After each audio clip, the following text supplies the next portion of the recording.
How's it going, everyone? Teto here.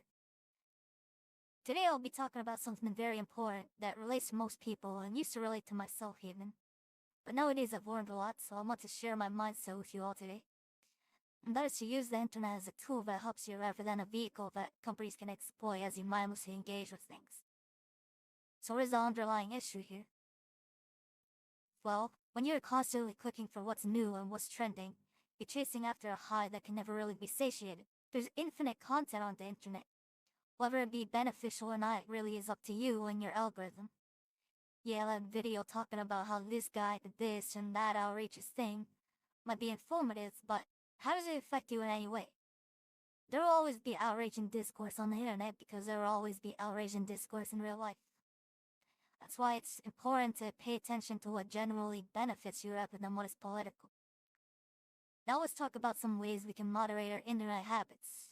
Instead of clicking on whatever is purposely meant to get engagement from you, or to be mad all the time, try to learn something new or find something that pertains to your hobbies and interests, or find new ones.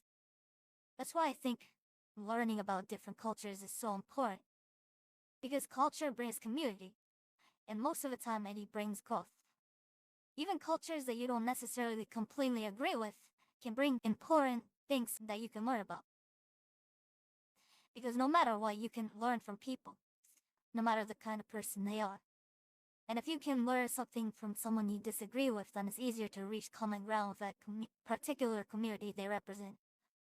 So rather than trying to engage all the time, it's important to just observe things until you feel like you have a good understanding of it.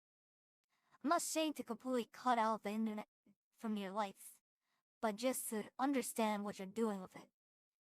Because there's an underlying problem in today's society where people just mindlessly click on things simply because they're bored or because they're so used to clicking on the new thing, whatever that might pertain to. And this actually feeds into an online epidemic that big tech companies are exploiting. Because people mindlessly click on things, there's no need for content creators to try hard to make things that are important and genuine. They're sort of just doing whatever brings the most amount of money. Think about the state of YouTube as it is now and how it was before.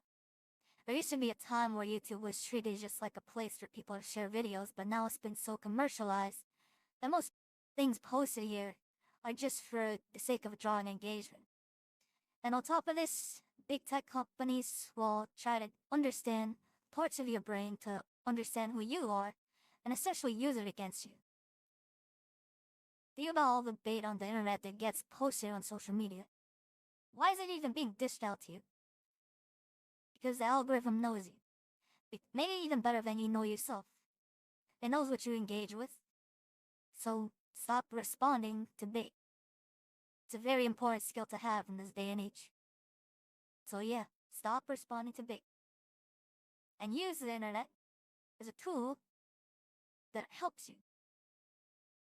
If you enjoyed this video, make sure to like, comment, and subscribe. This has been Teto, and Teto is out now.